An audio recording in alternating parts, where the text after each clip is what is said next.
It's time for another podcast by George. Straight talk, straight from the heartland, that'll have you saying, by George, I think he's got it. Now, here's George.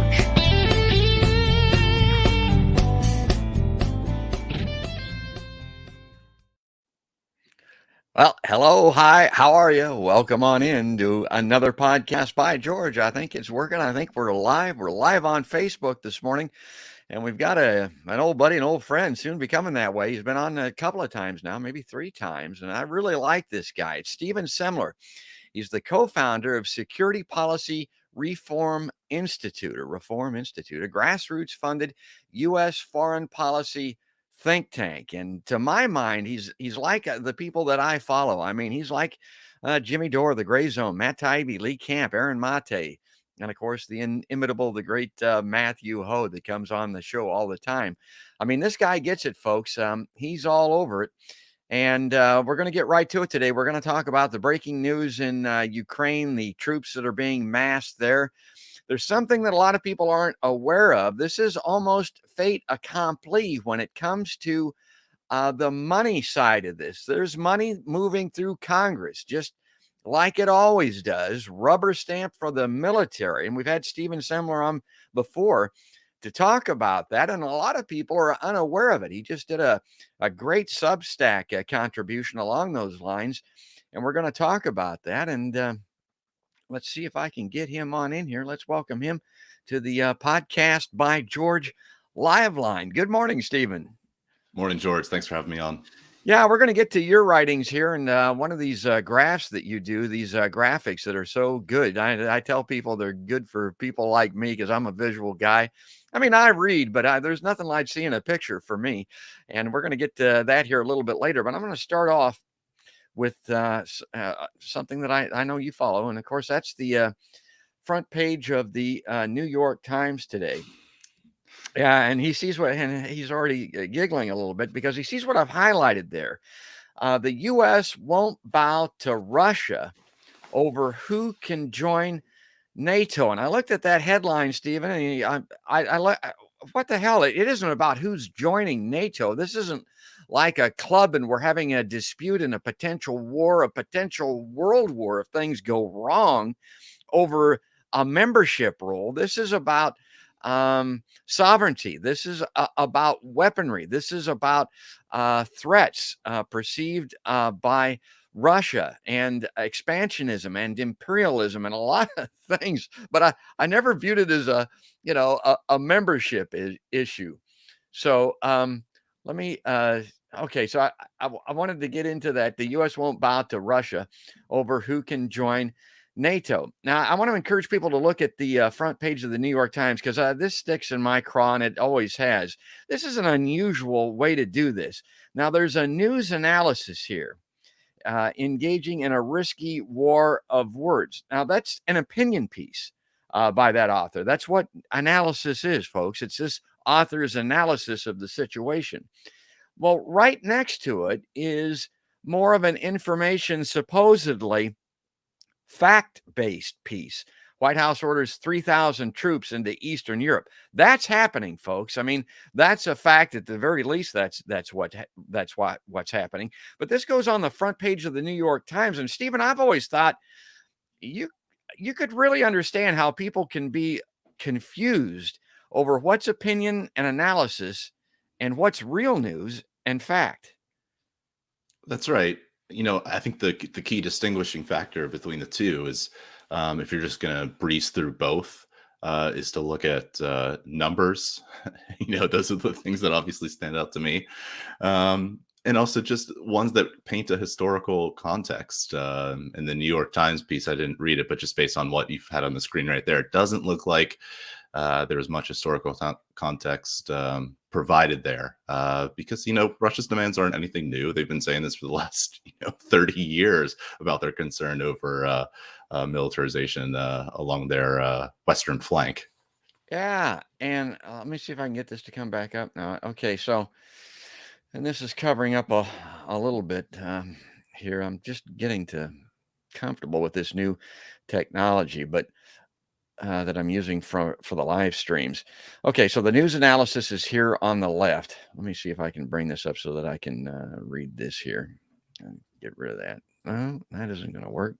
Doggone it, come back here. Okay, so Dateline Washington here. Now, this is in the analysis side of this. At key moments since the Ukraine crisis flared into the headlines 2 months ago, President Biden and his aides have worked to expose Russian President Vladimir V.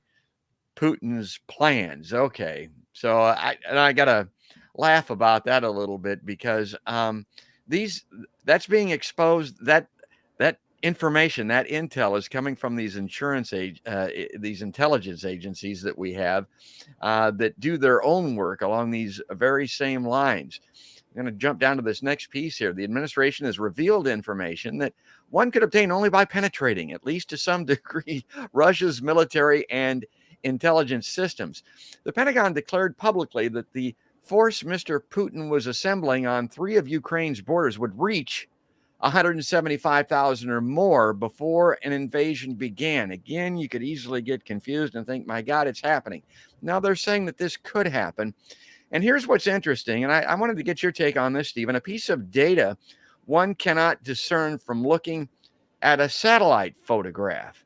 Now, that's just flatly stated. I looked at that and I thought, well, why? I mean, what are they talking about there? You're trying to tell me that 175,000 people could be on the move in Russia towards the Ukrainian border, and you couldn't tell that from a satellite photo? I guess that's just clearly underlining the fact that it ain't happening. At least it's not happening yet. Because I once heard that you could count the dimples on a golf ball from outer space from a satellite, but I don't know if that's true or not. But surely a satellite photo would tell them that.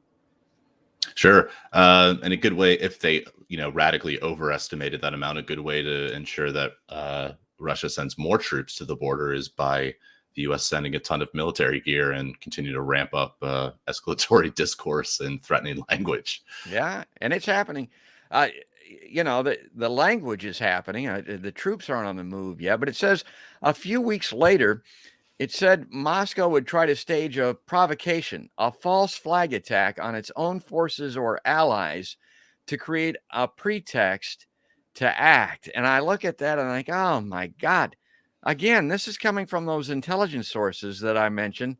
This is coming from the top echelon of a government that probably planted the most deadly, the biggest false flag, I don't know, in world history, certainly in American history. And of course, that was in Iraq with the weapons of mass destruction. I mean, the irony here is another one. So, it's kind of an alarming situation we have going on where, we're not quite sure. We have sort of competing ideas of which false flag attack was worse. That's not a good sign for the U.S. credibility. And the thing is, it's obviously a problem with U.S. intelligence, but especially, U.S. intelligence the report could have listed out, 3 to 5 different possibilities. And the one that the Biden administration decided to leak was this false flag possibility, or the possibility that Russian troops could near 200,000 near the border, while other ones could say, look, there's possibilities that Putin could withdraw. There's possibilities that the U.S. could reach a diplomatic solution, So it's worrisome when you only hear intelligence reports talk about like worst case scenario, because that's they're trained to think like that. Don't get me wrong. Yeah. But if that's the only thing that's being reported, something has been omitted at some stage, either by the news or by the White House. And I continue on here. And again, think about where we started here. We're on the front page of the New York Times. We're reading this side by side with a factual depiction of what's happening here with 3,000 troops that are on the move. But it says the disclosures also raise the issue of whether, in trying to disrupt Moscow's actions by revealing them in advance, the administration is deterring Russian action or spurring it on. It's like, oh my God, this is a lose-lose. The administration's goal is to cut the Russians off at each turn by exposing their plans and forcing them to think of alternative strategies. But that strategy could provoke Mr. Putin at a moment when American intelligence officials believe he has not yet decided whether to invade. Okay, so that's kind of where I ended that article, but this is deep down. It's not below the fold, I don't think, but I mean, you've got to read down into this, and you can see here that highlighted portion that I have. They don't know what the hell's going on. I mean, they really don't, and that's the closing comment in that particular tear sheet. Right, and it's fascinating when you think about how how the piece started off, where it's war is definitely a certainty to whether to basically admitting in that final line, which is I think the most accurate bit of the piece, is that Putin hasn't decided. Um, and if Putin decides to invade, he knows it'll be immensely costly. So um, there's obviously ways that the U.S. needs to start figuring out ways to um, make invasion less likely, and sort of reduce the tensions that have been simmering like this for the last 30 years. But it's being painted as sort of, oh, Biden will try to outsmart Putin on a military and intelligence level. It's like, no, just everyone knows it's the only way out of this is a diplomatic solution. So I don't really find pieces like that sort of cordon off the debate to sort of moving military chess pieces around and playing around with intelligence that useful. I want to bring this next piece up here because I thought this was particularly interesting. What a lot of people don't understand now, this from Russia's point of view, this has to do with the encroachment of NATO. And the American point of view is, well, these countries want to have NATO, and so they're inviting them in. So, NATO ought to be allowed to do this. And Ukraine, again, is right on the border, right up tight, right across the fence, folks, from Russia. It's very similar, very much akin. We talked historically about the Gulf of Tonkin and the false flag in Iraq, but it's kind of like those missiles that went in during the Cuban Missile Crisis in the early 60s, 60 miles or 90 miles offshore from the United States in Cuba. And what a lot of people don't realize, and I want to bring this up on screen. Now, this is out of The Nation. This is from 2008. This was written by, and I got to mention him, the late, great Stephen F. Cohen. This guy was one of the great authorities and one of the great voices when it came to U.S. Russian relations, such as they are. They're normally just no more than hostilities. But it says the U.S. betrayed Russia, but it is not news that's fit to print. It says new evidence that Washington broke its promise not to expand NATO 1 inch eastward. A fateful decision with ongoing ramifications has not been reported by the venerable New York Times that Stephen and I were just looking at, or other agenda-setting media outlets. Man, that's well stated. It's kind of proper speak. They're talking about propaganda, folks. That's what agenda setting actually is. Now, here's what happened. In 1990, Soviet Russian leader Mikhail Gorbachev agreed not only to the reunification of Germany, remember that, tear that wall down and all that stuff that came out of the Reagan administration, whose division was the epicenter of that Cold War, but also at the urging of the Western powers, particularly the United States, that the new Germany would be a member of NATO. Already embattled at home, Gorbachev was further weakened by his decision, which probably contributed to the attempted coup against him in August 1991. Gorbachev made the decision based on assurances by his then Western partners that in return, NATO would never be expanded 1 inch eastward toward Russia. Today, having nearly doubled its member countries, the world's most powerful military alliance sits on Russia's western borders. This is written a while ago, folks.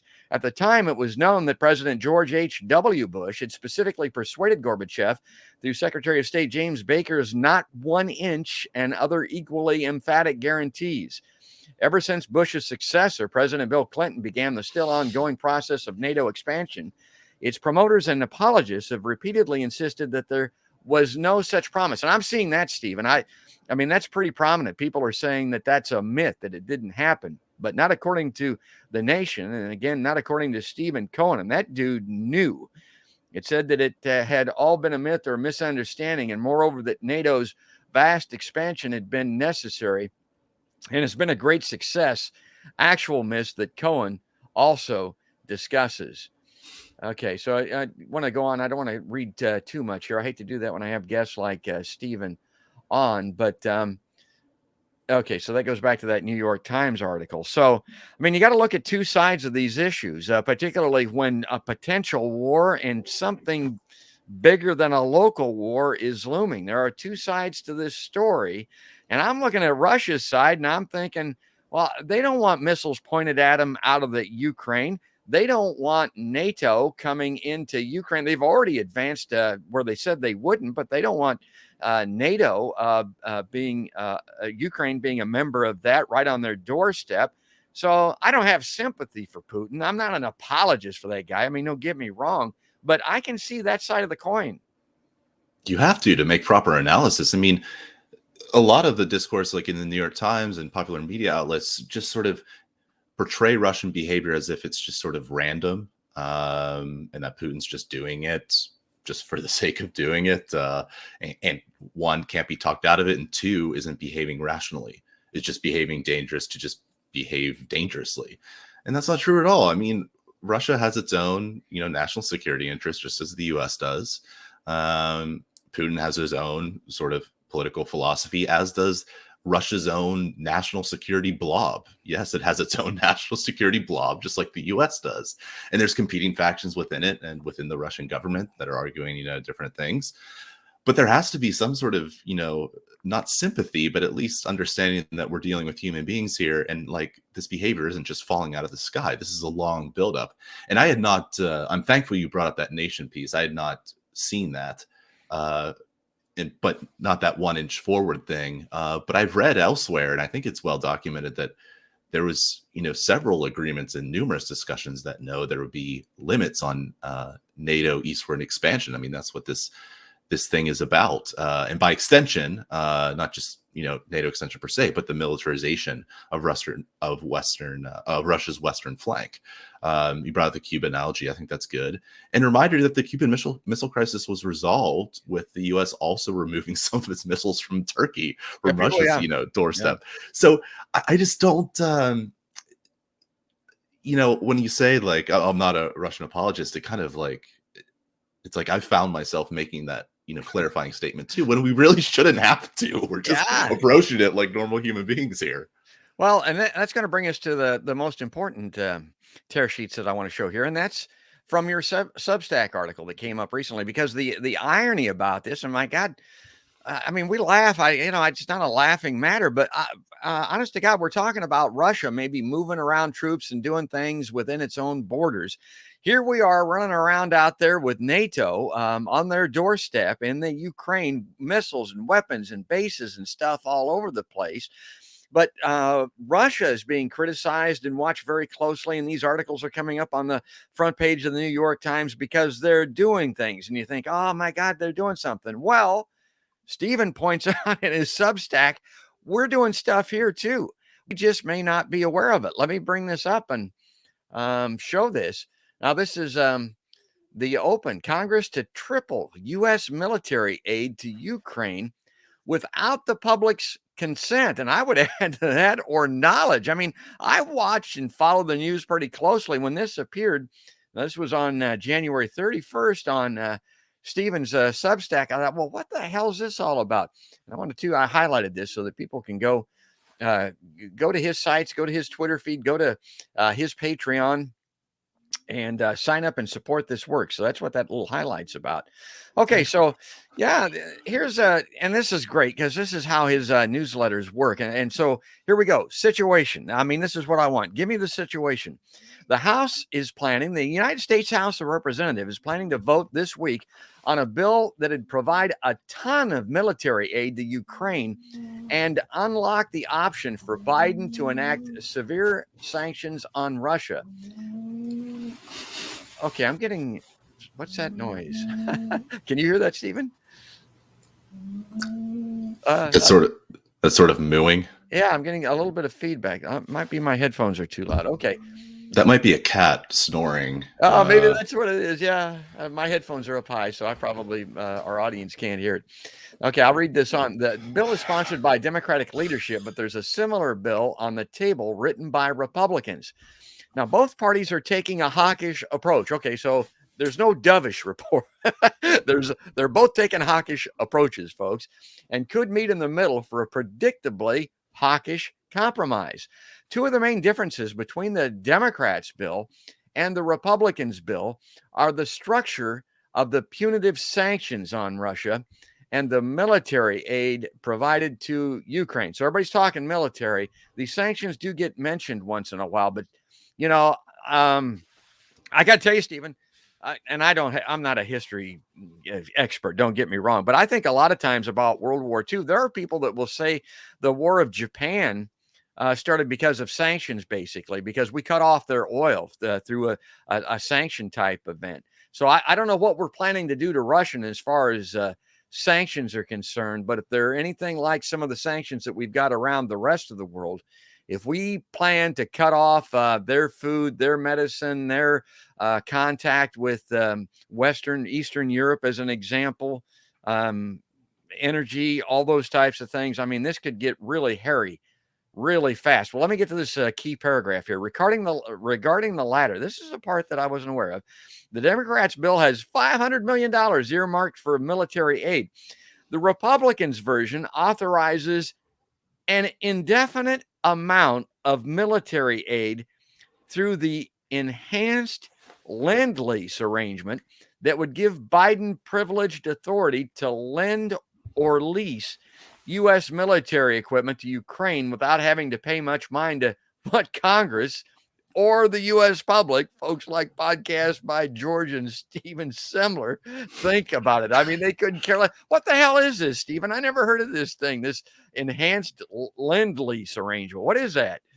So prior to the U.S. entry into World War II, or its official entry was, the obvious, but prior to U.S. involvement, it entered a lend-lease agreement primarily with the UK, but also other countries like France, China, and the Soviet Union to provide weapons, mostly weapons, but logistics, equipment, basically supplies to help them fight Germany and Japan. Now, what Congress is proposing to do here is sort of the same thing with the U.S. in Ukraine. And obviously the circumstances are radically different.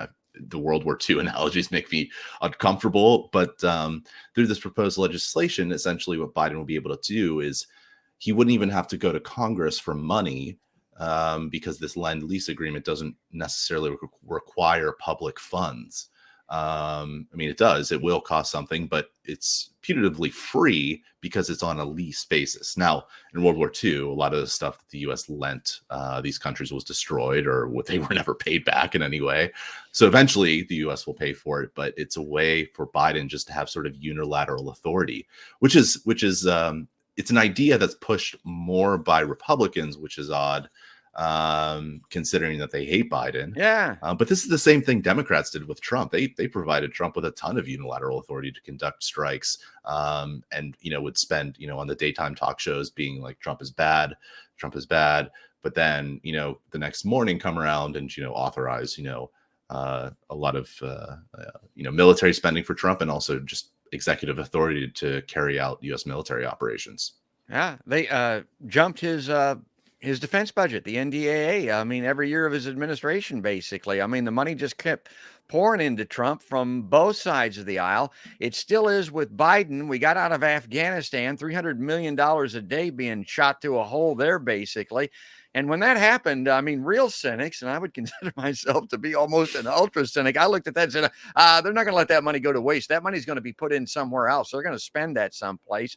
They gave Biden $25 billion, I think it was, even more than what he asked for in that final NDAA that came about. And of course, this looks to me like a place where this money is about to be spent. Now, clarify for me, we've got, the War Powers Act, and Congress is supposed to have the ability or the sole authority to declare war. But after 2001, that all changed. And so we got a president of the United States, Joe Biden. He can't get a federal minimum wage passed. He gets overruled by a parliamentarian. But this guy, he can take us basically to the beginning of, I don't want to scare people unnecessarily, but I mean, this has the vestiges of a really bad potential war. I don't want to call it world war, but Biden, again, he can do that unilaterally. Congress can create this money and push it through. And a lot of this stuff happens. Both those things happen without us being involved in it. Correct?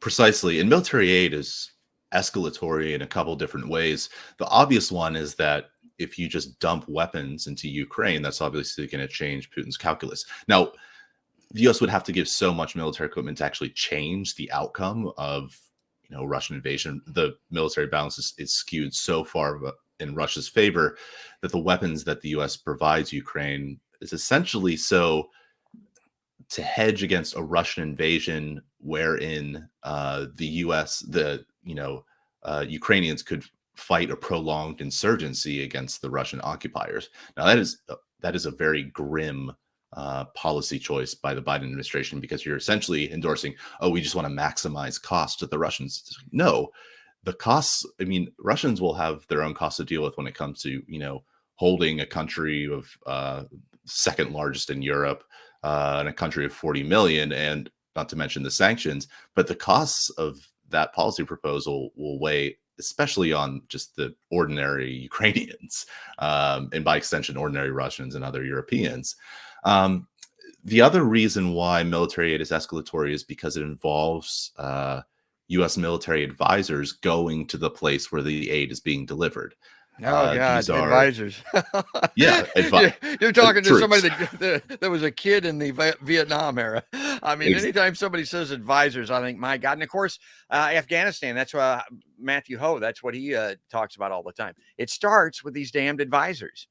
Exactly. And this is the major problem. Now, the legal authorities that you're talking about regarding Article 2 of the Constitution and Biden's executive authority in the AUMF, Biden has used the self-defense justification for pretty much all of it, or the bulk of his airstrikes, I would say. And every country that Biden has bombed so far in his presidency, everyone has been involved in a U.S. train and equip mission with these military advisors on the ground. And basically what happens is that once a country receives U.S. military aid, it's designated as a partner force. Now, Biden has used the self-defense claim not of just U.S. personnel on the ground training that partner force, but has used the authority of self-defense of that partner force to launch preemptive airstrikes against forces that are threatening the partner force, if that makes sense. So they're basically extending the U.S.'s right to self-defense to the forces that the U.S. is training.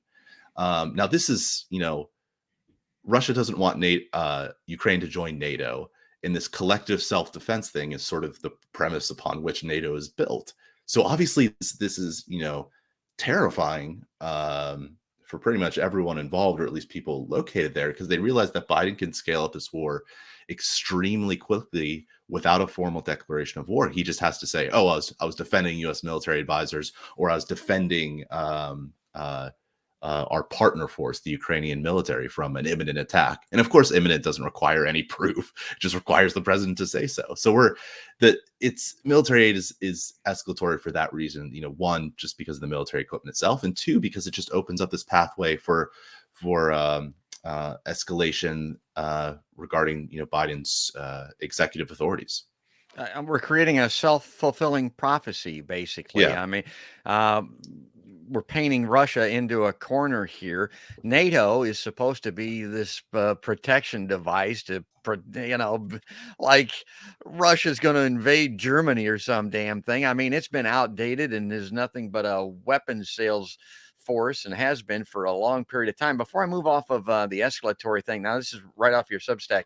Anything here that you didn't cover that you wanted to mention? I highlighted this last sentence in particular about the escalation of the tensions without any potential payoff. I mean, there's no good news here. This is bad news.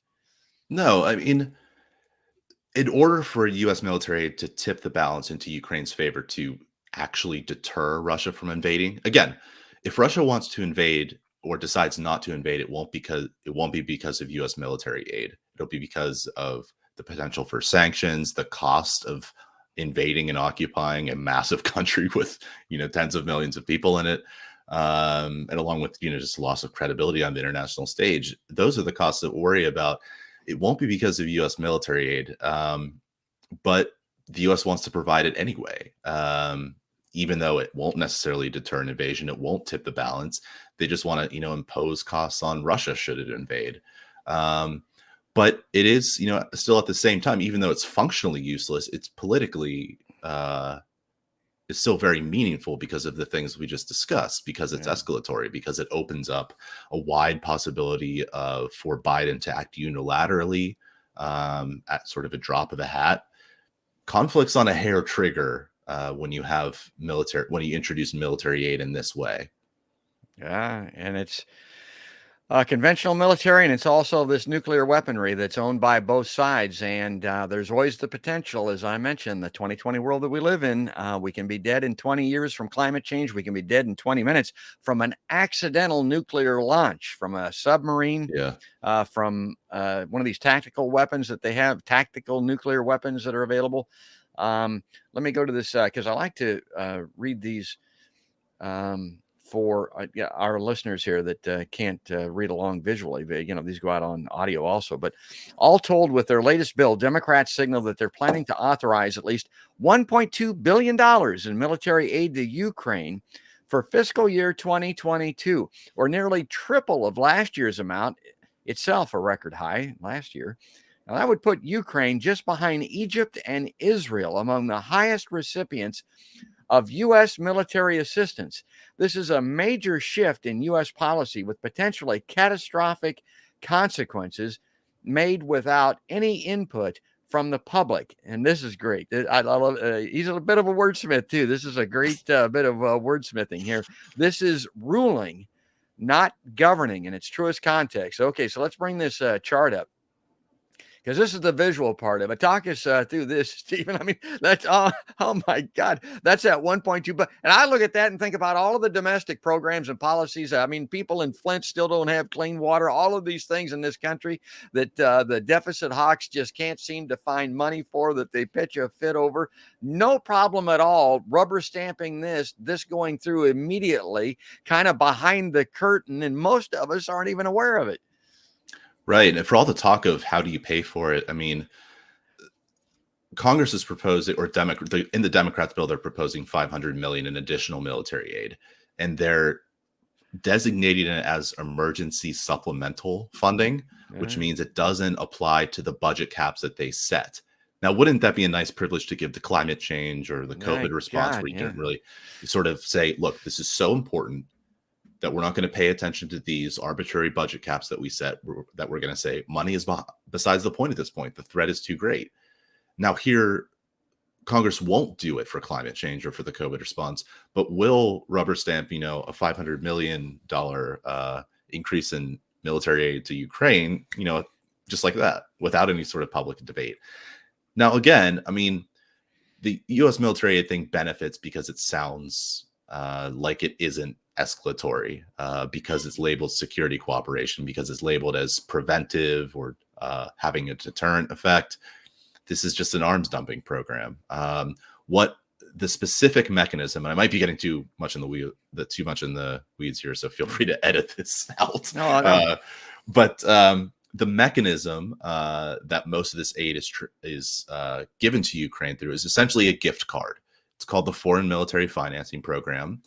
And what this program does is it allows foreign countries to buy U.S. military equipment. So what happens during foreign military sales is that the U.S. government procures a certain item on behalf of a foreign country, and then the foreign country pays the U.S. government once the U.S. government delivers that piece of weaponry to that country. Foreign military financing, it's the U.S. government that ultimately foots the bill. Now, the winners of that, the U.S. government comes up, about even, or perhaps loses money. The only winners really are the military contractors, because again, that's the the supplier here. They always win, yeah, precisely. And that's not all. I mean, it's not just new military equipment that's being shipped. It's a chance for DoD to unload its existing stocks that are sort of growing obsolete, or the equipment that's already declared surplus or excess. So now, next budget request, which is coming out probably in a month, I guarantee you DoD will say, "Oh, well, we had to give Ukraine some military aid. So now we have a shortfalls in our own supply." So it feeds into this chronically underfunded narrative that the Pentagon likes to put out. Um, and just the overall shape of this chart. I mean, I really, not just like that last surge that's just being rammed through Congress in a matter of 3 or 4 weeks. It's it really confirms or provides additional support for the claim that um, mainstream cable networks on MSNBC and the likes really have not been helpful when it comes to inflating the threat of Russia over the last 4 years, or throughout the entire presidency of Donald Trump. In 2008, there's conflict in Crimea. 2014, there's another Russian military action. None provoked a bigger response and sustained it more than the election of Donald Trump. Yeah. Well, so I mean, look at aside from this. this recent thing, but I don't mean I'm looking at this, and I look at 2014. I think, okay, so that's when they had that coup in Ukraine. I think a duly elected supposedly Russian-friendly president was overthrown there in a coup. Well, the United States was involved in that, folks. They were actively involved in that. Who was? Joe Biden. Okay, now I don't want to get into the conspiracy thing, but I mean, that was a big project that he had under the Obama administration. Ukraine, one of those weapons. Remember that Obama wouldn't give them because they got neo-Nazis running around over there. Look at the little chart tick up here. So in 2014, they overthrow the government there. Look at the surge in 2016 there. And then the Trump years that Stephen is talking about, because he was impeached basically because of that phone call wanting political support for providing those weapons, which eventually were given to the Ukraine. And it builds up like that. And then we get to the present day. In 2020, Joe Biden's elected president of the United States. I got to ask you about this, Stephen, because I can't connect the dots here. But how in the hell Biden's kid was on that gas board in the Ukraine? He was given a position there with this new government that was forced in. Biden was working around, behind the curtain to get that done, as I mentioned, after the coup in 2014. His kid got that job on that gas board. And Russia, of course, has this Nord Stream 2 gas pipeline that they're wanting to run gas into Eastern Europe, which is their biggest customer. That's where Europe gets its gas, basically, is from Russia. Well, Ukraine is a block to that if NATO gets in there. And so I'm looking at this and I'm thinking, is all of this stuff connected? Are these dots all connected? And does it all run through Joe Biden? I think elite preferences like the ones you're talking about, where it's there's personal stakes, and I think that's a normal thing for every policy decision. Whether that's enough to tilt the balance, I think there's other factors in here too. I mean, the national security blob is wanting to enact preemptive sanctions on Nord Stream.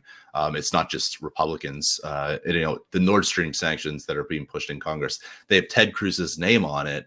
But Chris Murphy, the senator from Connecticut, he's supportive of it too, enacting preemptive sanctions, along with Senator Menendez from New Jersey. He's also a Democrat and supportive of preemptive sanctions, even sanctions on Nord Stream, the Nord Stream pipeline. And it seems like not just Biden's kid either who's involved in, Ukrainian gas. It seems like every politician's rich kid is sort of somehow on the board of this company, either there or in Azerbaijan in Henry Cuellar's case. But there's always those elite connections. I think they always play a role, whether they make or break a certain policy decision. That sort of depends. But regardless of if there was consideration going in, there's consideration going after to respond to that policy. So if it works out favorably, maybe another rich kid of a politician with too much time on their hands joins in, or if it works out badly, maybe there are fewer politicians' kids on those Ukrainian boards. Well, I'm glad that you were able to shine a little light on this part of it about the money. And man, it's all about the money that's already being approved, rubber stamped. It's moving through. My dad used to use a little colloquialism. I can do this because it's a live stream. He used to call it shit to a tin horn. That's what my dad used to say. That's what's happening with this money that's moving through.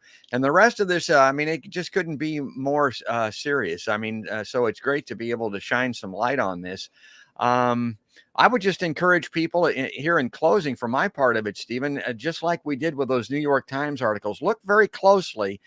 Make sure that you understand the difference between opinion and analysis and news, folks.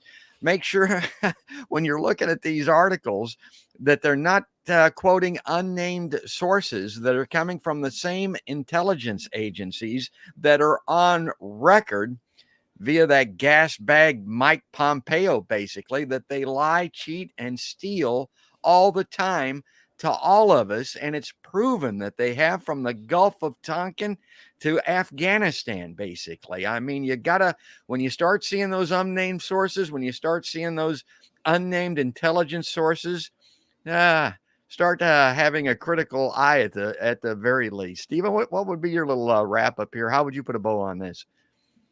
I would just say that the coverage you're talking about steers the conversation into one that's more narrow and restricts other suggestions. Like this is more or less what you implied. It restricts other possibilities, not just sort of just automatically discounting the Russian perspective. But once you do that, you make conversations around diplomacy just sound like people are, singing kumbaya sitting around in a circle when it's not the case. We're just paying attention to what Russia wants. We don't want an escalation in conflict, especially if it involves two nuclear armed states. But the policies in Congress, the news coverage is just sort of situating this as sort of the way that Biden campaigned on, where it's just sort of, I'm going to stand up to Putin, where that's just a dumb way of looking at it. You lose so much. And once the conversation is framed in that way, where it's just like, can Biden outsmart Putin on the military chessboard of Eastern Europe? You lose pretty much every good policy suggestion that there is. So I just lambast, as usual. It's like the people who are just buy into that. It's like have a little bit of just not just empathy, but just at least a modicum of creativity here, where we could actually say, hey, like if this has presented an opportunity, we should discourage, escalation in any way, whether it's by Russia or the United States in terms of reaching policy outcomes. But we should also, like, now that this situation is going on, we should really use it as a template for drawing down the number of nuclear warheads in Europe and the number of Russian nuclear warheads too, and then kick that off into a larger discussion with Russia about how to just rid these awful weapons from our planet. It's like that's the sort of thinking I want to see here, and that's the sort of publications I want to read, and that's the ideas I want to see members of Congress stand up and promote. Yeah, and I'm going to end here. I put this Substack article up there. I want to encourage people to go to Substack and subscribe to Stephen there. I had the Twitter address up there, his web address. Go to Patreon, support his work. Go to Twitter and follow him for free, and you'll see that it's well worth it. And like I said, he's pulling back the curtain here on what our elected representatives are doing. Now, they're not doing it in hiding. It's just not getting reported the way that it should. Congress to triple U.S. military aid to Ukraine without the public's consent. I mean, folks, that's just going to happen. That's going to go through that tin horn. And if people like Stephen don't mention it, we'll never know it. Stephen, anything else here in closing before we wrap up? I'm about to take us out. No, I'm just always thankful to be on your show, and I've enjoyed the last few interviews you've had with other guests, and I just keep up the great work. That's great. Folks, that's Stephen Semler. Let's put his little graphic back up here. There he is. He is, he's a great guy. There he is in his studio. I mean, we'll get him back on here again very shortly on Podcast by George, because he's doing this all the time. And those charts and graphs that he puts together, the Twitter feed that I mentioned, that's a lot of work, but it's very revealing, and it's very informative, and it's very visual, which, as I mentioned, is something that I really like. That's Stephen Semler. He's the co-founder of Security Policy Reform Institute. That's a grassroots funded. That's me and you, folks.